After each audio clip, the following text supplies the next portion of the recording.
He's going for it, Peter. He's going for it. He was asking how far past the hole, so this might be the tournament.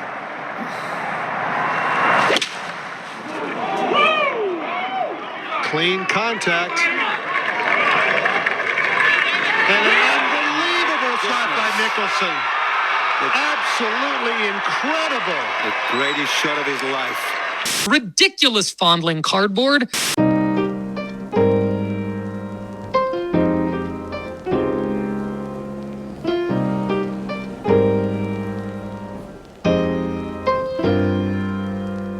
What is up?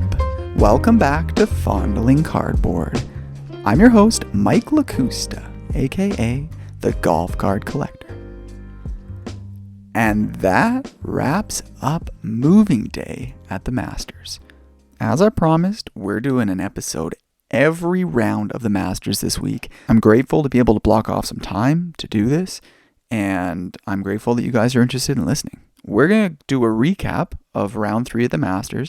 We're going to do a summary of the leaderboard of the Masters pools.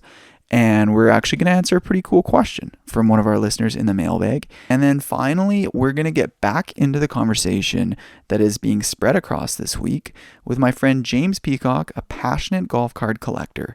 And today, we're going to be hitting on some new golfer names. We've got Collin Morikawa, Dustin Johnson, Tony Finau, Brian Harmon, Shane Lowry. We got a bunch of great guys to talk about, both in terms of them as a player and their cards.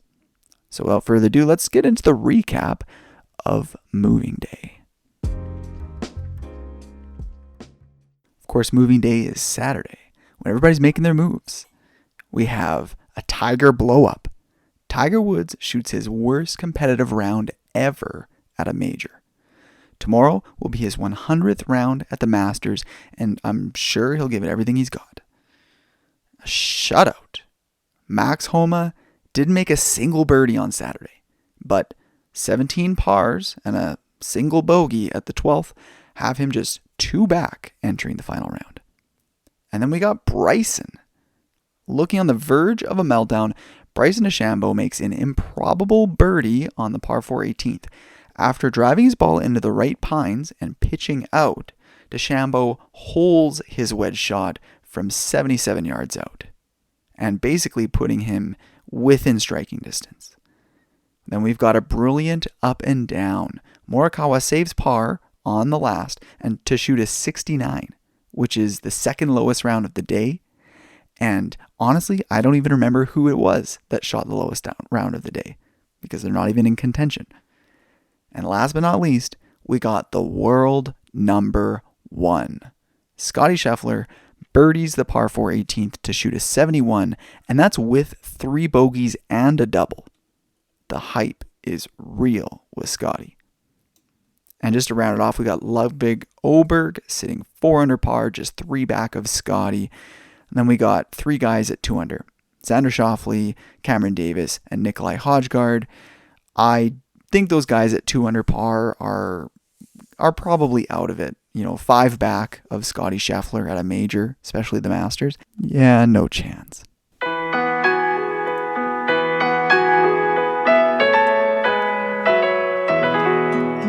Welcome to the Masters Pools. We'll begin with the 5th annual Masters Pool standings update. We've got Kevin Dagg and Sean Guest tied for the lead with a roster score of 11 under par. After that, we've got Kyle Thiel sitting way behind at 6 under par, followed by Keegan and JJ Fleury at 5 under. Well done to all of you. A very subtle golf clap. Looking at Kevin and Sean's rosters, I do see some notable differences. With Kevin, we have Scottie Scheffler, of course. Max Homa, Cameron Smith, and Sepp Straka are the scoring quadruplet, with the backups being Adam Scott and Nick Dunlap. Looking at Sean Guest's roster, we've got Scottie Scheffler, of course, Ludvig Åberg, Cameron Smith, and Chris Kirk. Tyrrell Hatton and Eric Van Rooyen are the backups. All right. How was that impression? That was my best effort to do like a Masters like a voiceover. But anyways, I'm going to get back to my normal voice. Just to finish off, at the Fondling Cardboard standings, we've got Dino Fortino and Justin Lee tied at the top at 10 under par. Then we've got Rob Schiltz at 9 under, just nipping at the heels. And then way back, we've got Joe Falconer and Victor Kinderman at 3 under, as well as Ryan Seelock. So well done, all of you guys. To take a quick look at Dean and Justin's rosters. Again, it's interesting that these scores can be had with very different players. So Dean's got Scotty Scheffler, Max Homa, Ludwig Oberg, Corey Connors, and then his backups who are not scoring currently are Keegan Bradley and Nick Dunlop. As for Justin Lee, we've got Scotty Scheffler, Ludwig Oberg, Lucas Glover, Chris Kirk, and the non-scorers are Shane Lowry and Nick Dunlop. As for the all majors pool, I haven't quite figured out how to do live scoring yet because the pool results are going to be based on the earnings of the players, how much money each player gets at the end of the event. So I've been toying with the idea of doing some calculations and kind of having a live leaderboard based on projected earnings. It's just a lot of formulas and junk that I have to work out, and I don't really have the time for it. So, I mean, we'll see the results tomorrow anyways, as well as the rest of these two pools. So good luck to everybody if you're listening, and I can't wait to be forking over some sweet sports cards to the winners.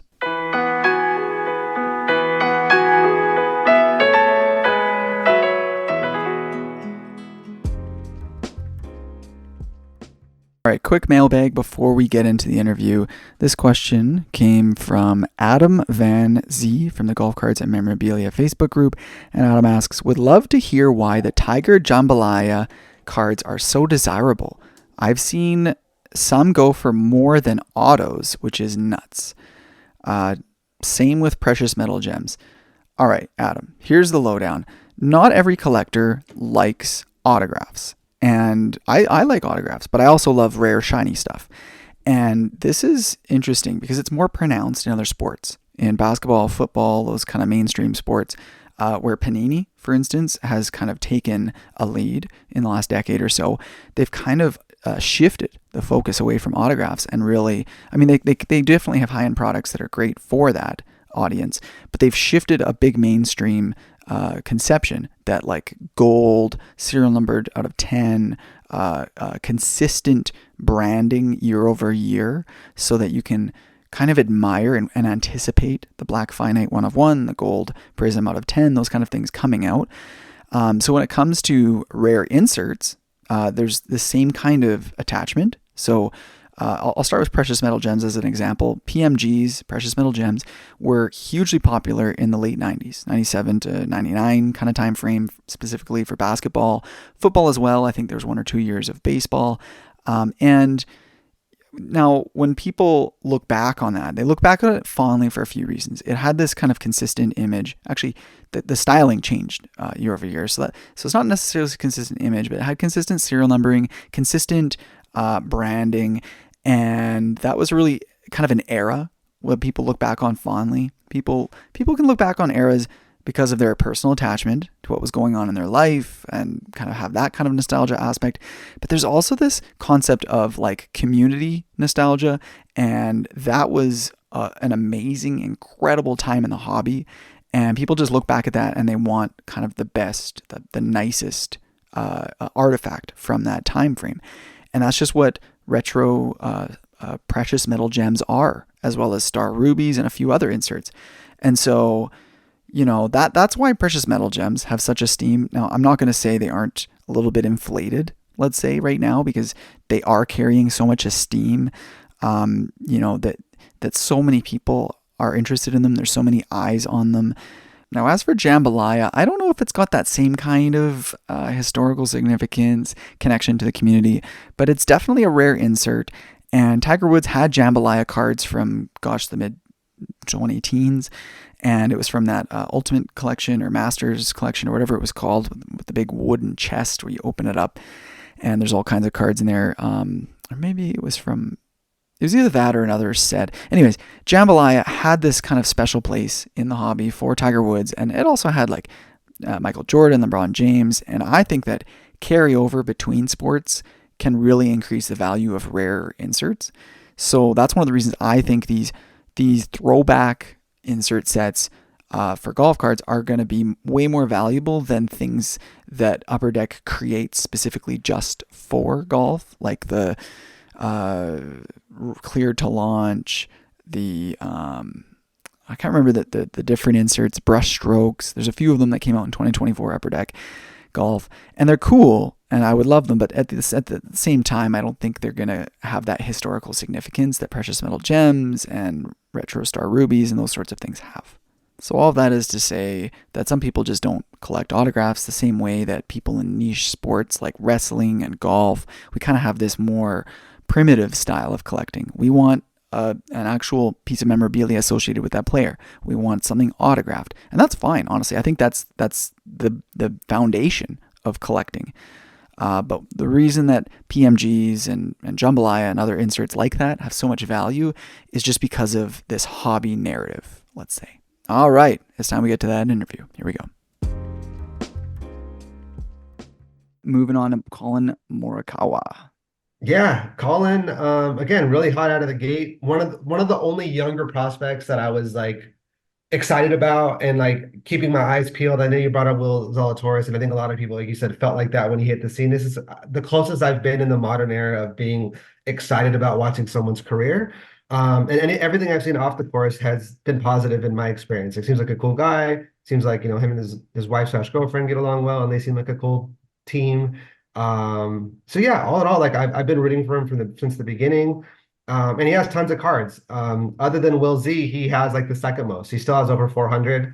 And he's included in a lot of the same sets. So it's just unfortunate that, his career hasn't been as successful as I thought it would be. And I think a lot of other people thought it would be, especially since he started so hot. So maybe it was some of that pressure, but he's still so young that I'm hoping that, he has more wins in him and a few majors or something would be really cool. But yeah, I'm a fan. I'm a fan for sure. Yeah, I agree. He came out very hot, almost like a mini version of Jordan Spieth's career. Came out, Yes. he won two majors super quickly, became basically the poster boy for the, prospect side of the PGA. Ton of people following him, excited to collect his cards, and then just kind of fizzled. And I remember thinking this time last year, actually even earlier than that, he was already kind of getting into a bit of a slump, hadn't won in a while, and that's continued now for another year and a half.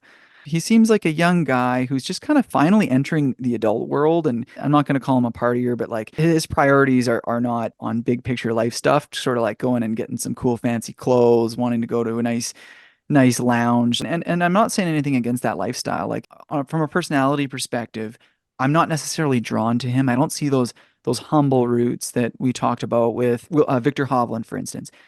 Victor Hovland seems like a guy who maybe is a little more down to earth. Collin, I think, might have got caught up a little bit in his own craze.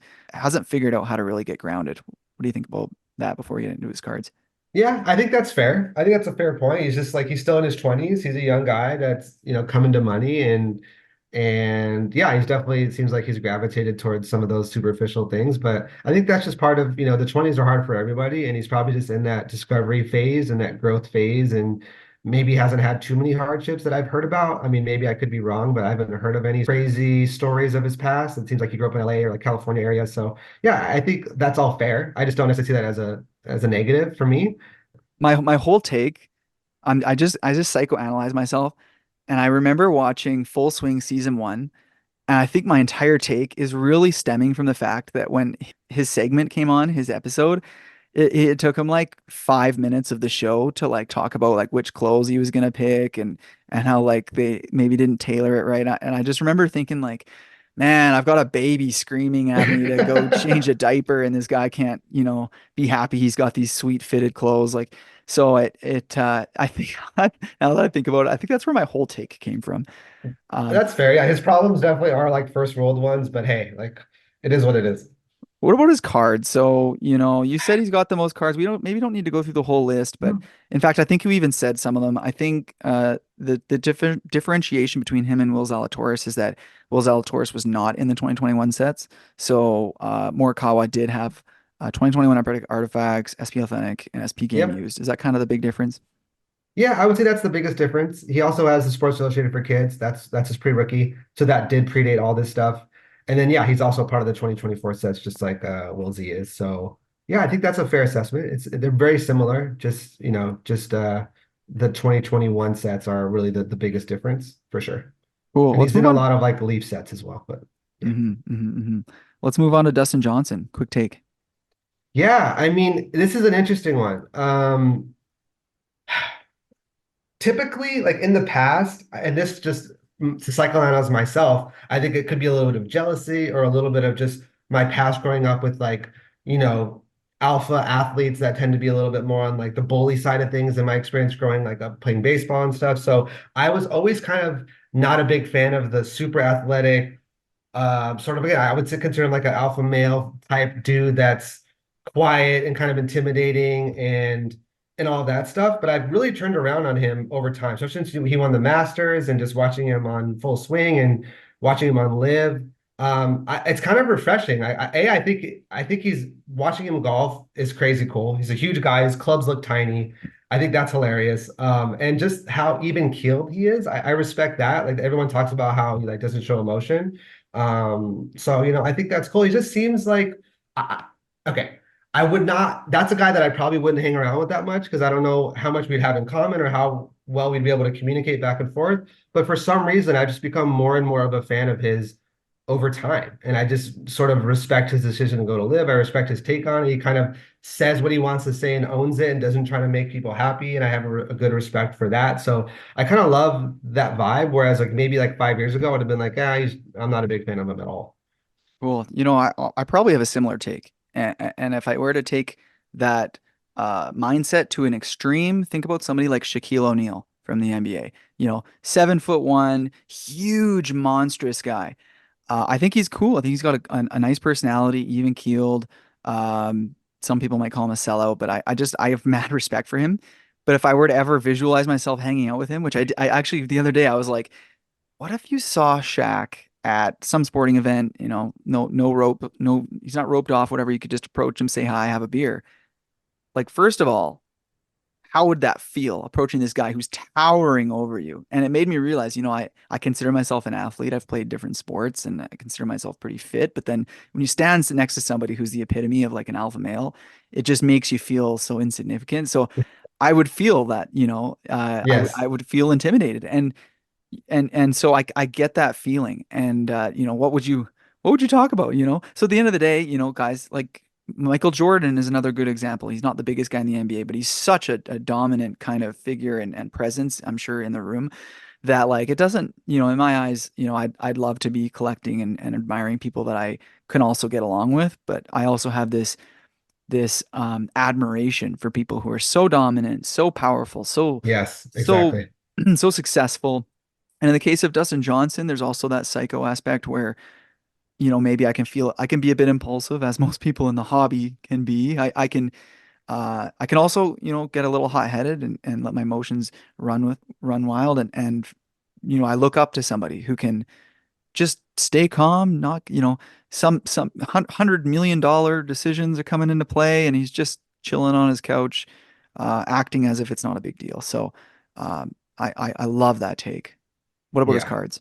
Um, yeah, kind of like a middle of the pack. He in terms of there's like about 140 cards of his, so that's great, great diversity, and it's been around for a while. So this is one of the rare ones where his first sort of again, if you call them pack pulled, was from the Leaf metal sets, and I've opened up a lot of that. Technically, they come in a box, and there's like 5 cards in the box. Each card comes in a top loader, which is pretty cool. I love that they do that. The quality of control is insanely good on those Leaf metal cards.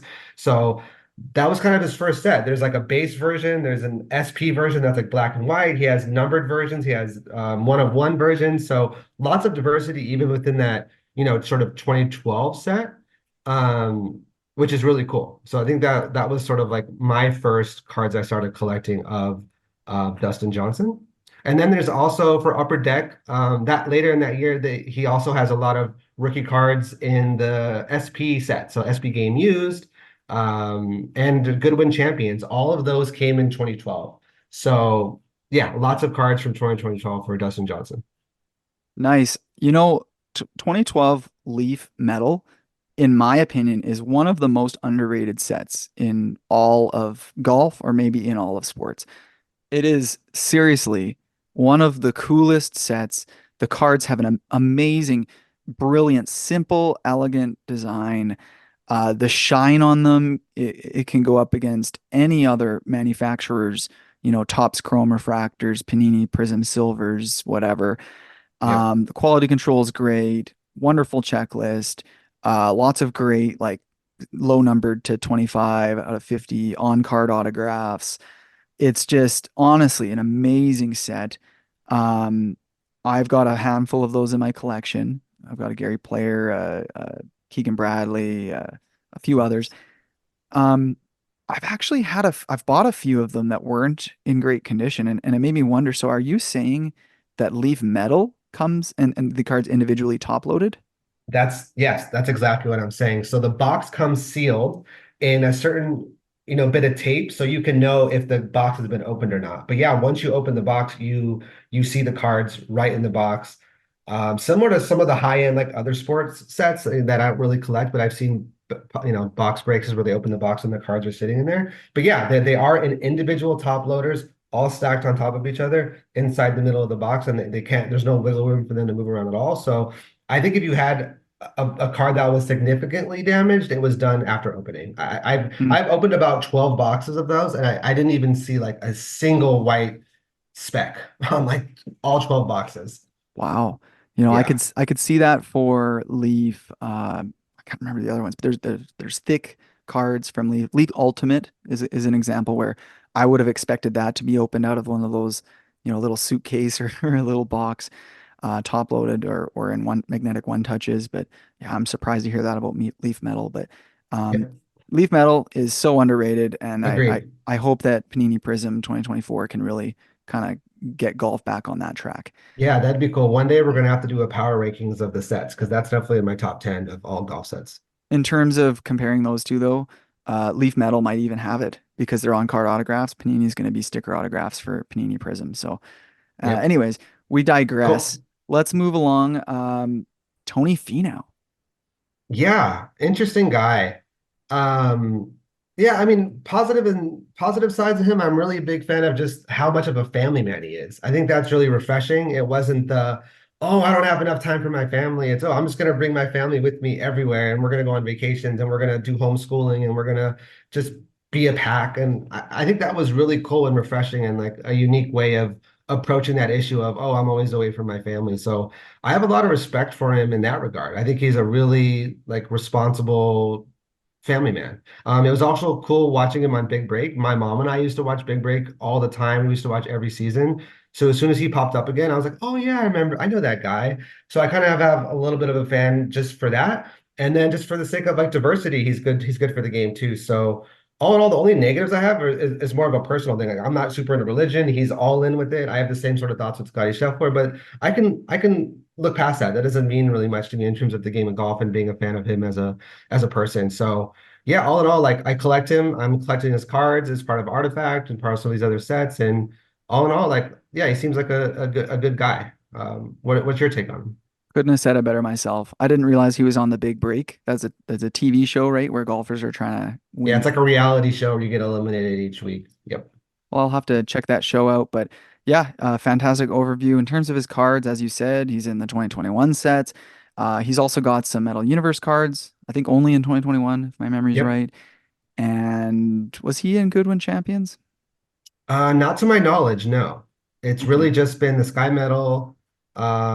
He does have some game dated moments as well from EPAC, and then this most recent 2024 set, but no Right, good one.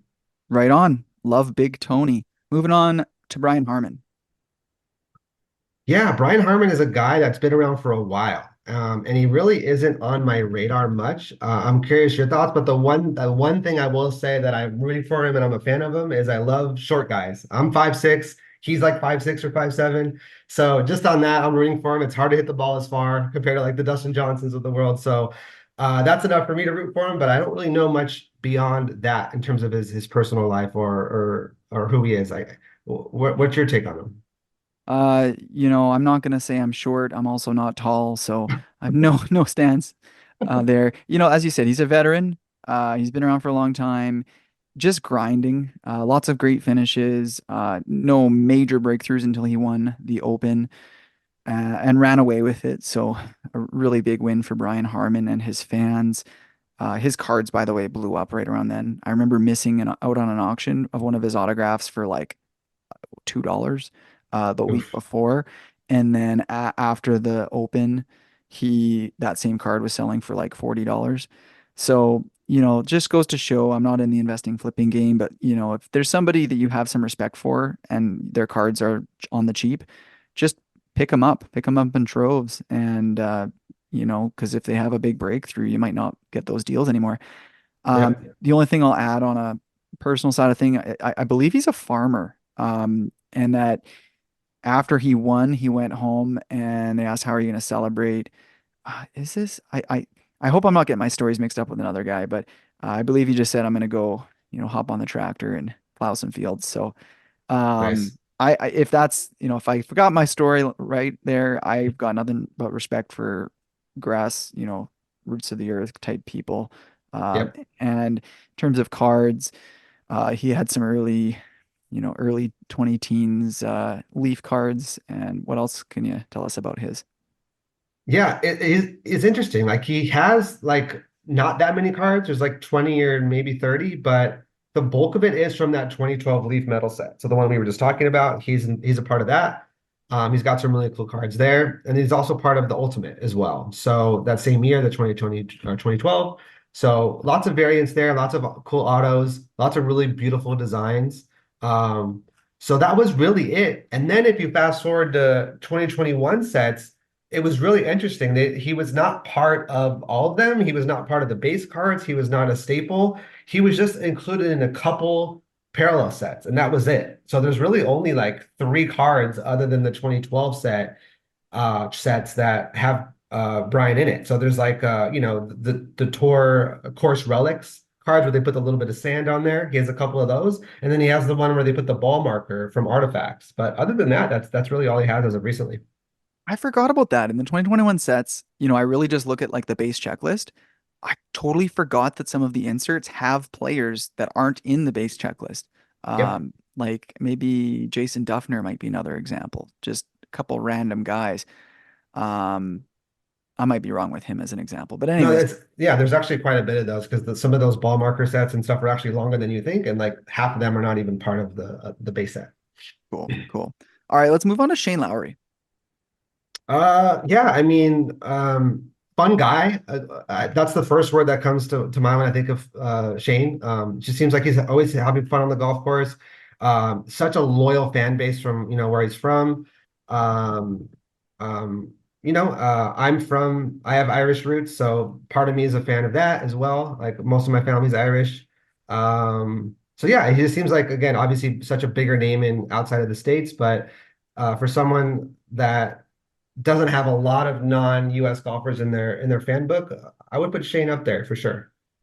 I totally agree. What really stands out to me is when he won the Open, and it was that year where there was a lot of pressure on Rory to win, and I think Rory came out the gates with like a quad bogey on the first hole or something ridiculous like that. And it just kind of, you could sense the atmosphere like needed something. And Shane just kind of came out of the waves of the beaches and you know pulled one out of his pocket and really gave the hometown something to cheer about, because I think that was in Ireland, if my memory's right. Like one of Yeah, the it was summer over there. Like I can see him on the course winning, and it was so fitting. It was such a storybook moment for sure. Yeah, because I believe that it was in Ireland. Yes, it And was. It was. so that's why he and Rory had all that pressure. But in terms of cards, does he have anything worth collecting?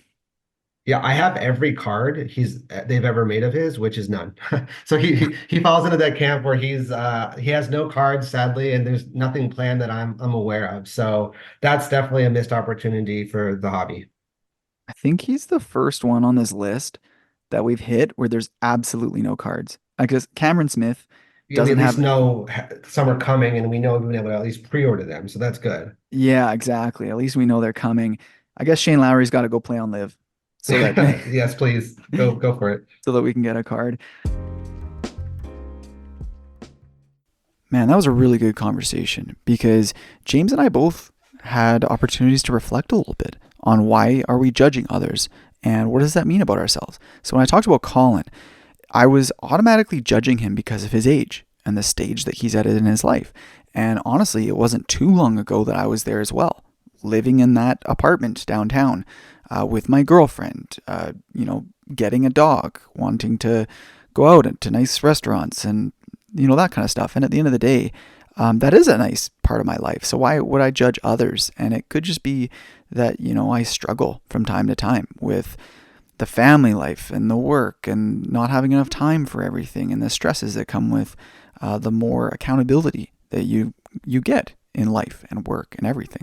So at the end of the day, I really appreciate James and I having a bit of back and forth about that, because it's allowed me to accept, am I judging the elderly? Am I judging kids? Am I judging people who are ever so slightly in a different place in life than I'm at? So, and then on James's end, admitting that, thinking about somebody like Dustin Johnson and how there could be some jealousy. James, as a short guy, you grew up playing with people that were taller, bigger than you, and I'm not saying that you wish you were like that, but it kind of sense, maybe as you were playing baseball, you wished, you had some bigger shoulders. Maybe you had some more strength. And when you look at guys like that, yeah, you have a bit of jealousy. And maybe looking back, I have got that, maybe I've got jealousy for Collin Morikawa too. Maybe I wish, I could just take a time machine back for a couple days and live that, bachelor, not bachelor, but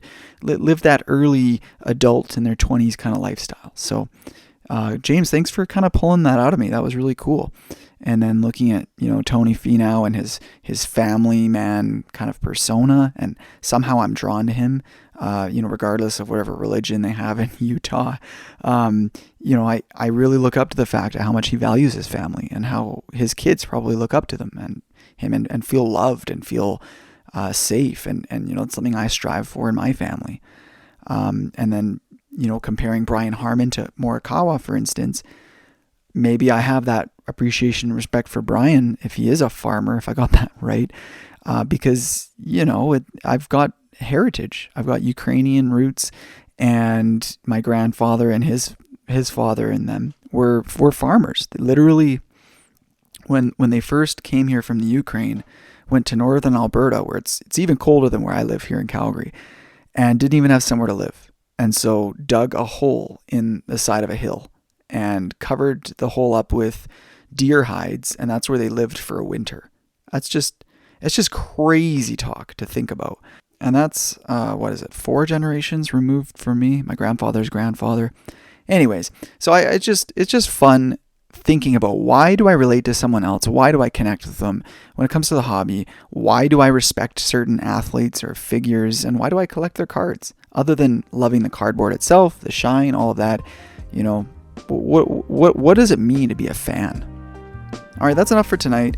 Thank you all for joining today. And tell a friend about the show, and I'll see you again tomorrow. Enjoy the Masters.